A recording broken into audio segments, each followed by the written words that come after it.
Well, another flea market Sunday. We got rained out, partially, I should say. I made it to the first flea market I was doing today, and the rain held off just long enough for me to walk it. A lot of vendors didn't come, but still I managed a few things. Second flea market, we dodged the rainstorms and managed to sneak in there. Again, not very many vendors, but there was just enough people there to have a few interesting finds. All right, here we go. You see them on the table. We have, right here, first one here. This is a Turnsport, West German manufactured just after the war. Compact, I guess today they would call them backpacking stoves. Back then they just called them compact stoves. They burn denatured alcohol. They work pretty good. This one's in decent shape. It's all there. It even has the extra 1 pint container here. And the advertising brochure. And a little pouch, which even has a special pouch that has room for two. You can see the extra container goes in here, and the stove itself folds up and it goes right in there. And needs a little bit of cleaning, but it's in very good shape. This all folds together into a compact little brick that sticks right in there, just like today's backpacking stoves do. Alrighty, now most of what I found today was tools. I like to look for spare stuff mostly. I lose a lot of tools in the course of my business and daily routines. Things break, they get lost, and sometimes, let's put that out of the way, sometimes they simply cannot be replaced except by finding them at flea markets and whatnot, because a lot of this stuff simply is no longer made in the US anymore and the quality is not there. Besides which, when you shop at the flea markets and tag sales, you tend to get better deals than if buying new, and the tools are just as good, even if they do have a little bit of wear. You know, this little pile here, this whole pile, including that, was 30 bucks. And we have a Mac Tools pry bar here. Instead of using your good screwdrivers, use this for gentle prying. Now Mac Tools probably gets about 60 bucks for this. And I got it in that same $30 pile. We have a nice vintage Craftsman, USA Craftsman, fractional 1 1/8, 1 5/16 wrench there. That's a good one. Stash that away in my supply. Spark plug boot puller, which is something you use if you have an old-fashioned car like I do. Now these are nice. These are feeler gauge sets. And let's see, this is KD, or no, what is that? Lorette. I'm not really sure of that name brand, but here we have Mac Tools, which is 100% guaranteed. So when I screw this up, I will be able to get a brand new one replaced from Mac Tools, no problem. Just like Snap-on or Matco. Now here's another Lorette. I don't know who that company is, but they're still good. It's feeler gauge sets. I seem to lose and misplace these more than there's another Mac. And this one's Blue Point, which is Snap-on. Now you go to the Mac truck or the Snap-on truck, you're not going to get these for $30. You're going to be paying quite a bit. These are expensive. SK Tools. This is the extended 1/4-inch drive set SK offers in the steel box. Which means it's vintage 80s or 70s. This one's metric. I already have it in fractional, or SAE if you choose. Most of it's there, and what little bit is missing I can make up for my spare tools, no problem. The little metal boxes are very convenient to store in a toolbox, much more so than today's blow molded plastic crap. Even though SK Tools is just as good today as it was back then, and still made in America, they use that blow molded case, and it's nowhere near as small as this. It doesn't, it takes up a lot more room. Here we have enough extensions, all of them Craftsman, Williams, Mac, and Snap-on.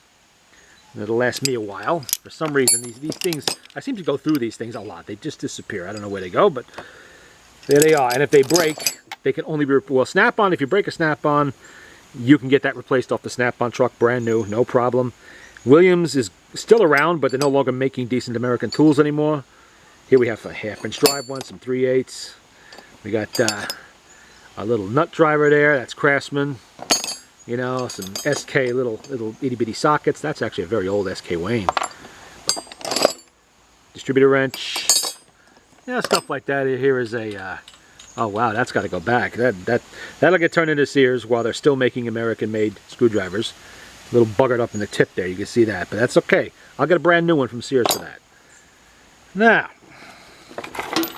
look at that. Nice big powder horn.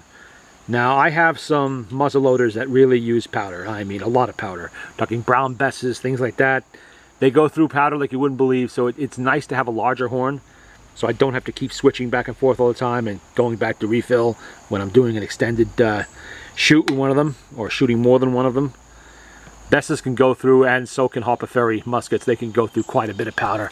So I always pick those, and you know, this is $5. You can't go wrong with that. $5 for a large horn like that. Over here we have another outer shotgun cleaning kit. Always good to have spares of those, you know. And for $3 I wasn't going to complain. It even has some hoppies still in there. I have some transport cases, gun cases.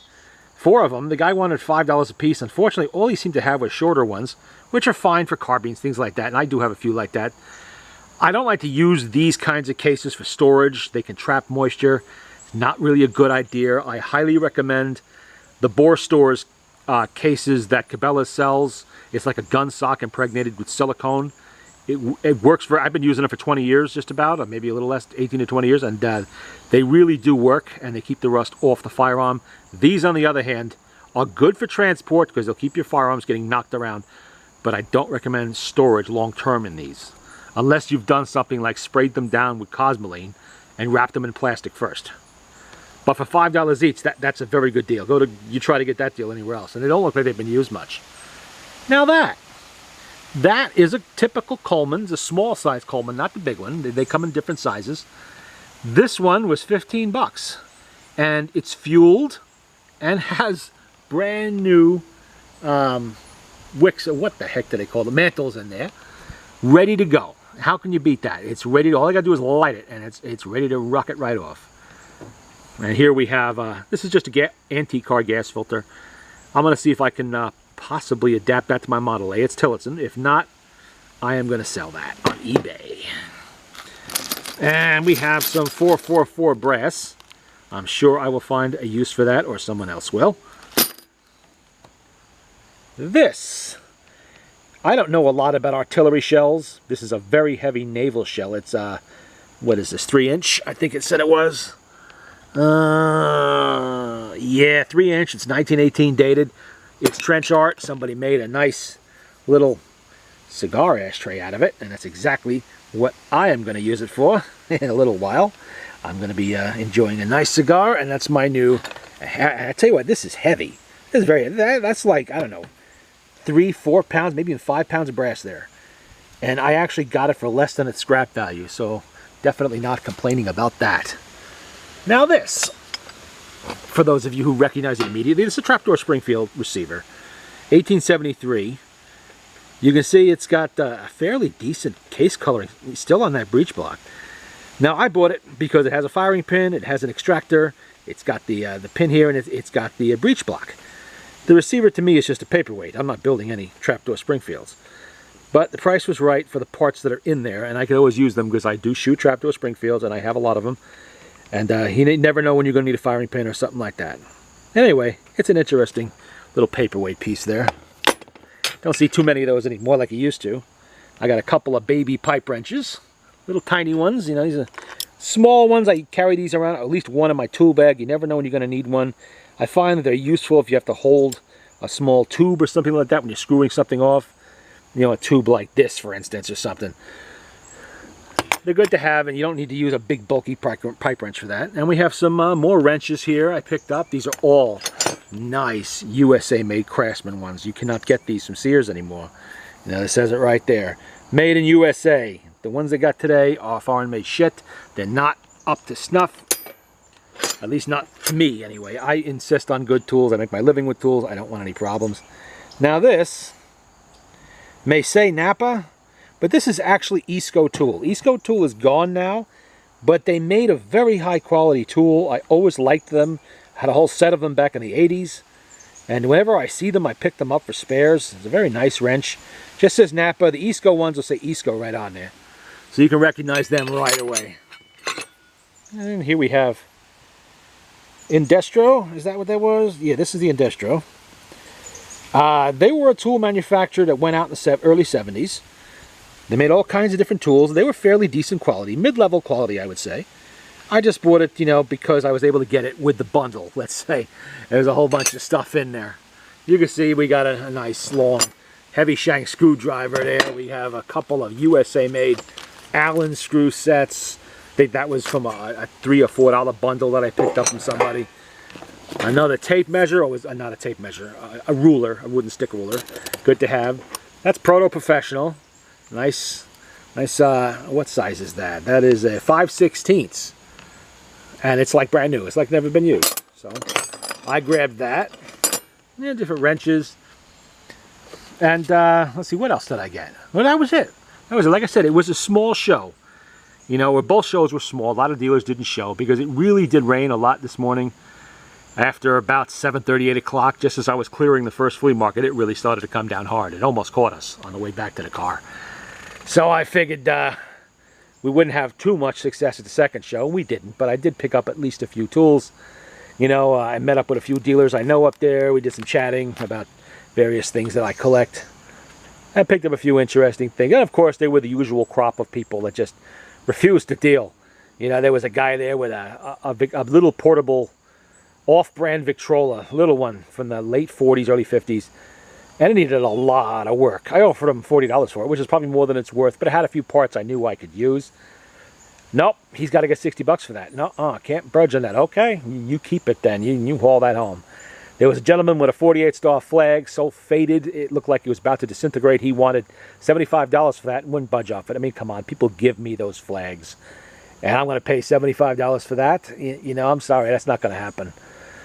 You know, and what else was there? The usual $25, $30 little 50 caliber ammo cans and just some other stuff that was a little on the ridiculous side. There's always people like that at the flea markets. I mean, why bother going there if you're not going to deal? You know, you go to the box store, you don't get to haggle and stuff. You just pay the sticker price. You go to a tag seller flea market, it's expected you're going to haggle. You're going to do a deal. You know, there's no such thing as a retail price at a, you know, any place like that, and that includes antique shops. I'm sorry, antique shops, but when you go in there, people are going to haggle with you. You're not selling new stuff. You're selling old crap, and people know it. And they know you don't have a lot into it, and you got some leeway on there. One lady at an antique store we did stop in wanted $3 and $4 a piece for Craftsman wrenches, similar to those. Even the tiny ones. You know, I can understand that if it's a big 1-inch or 15, 16, something like that.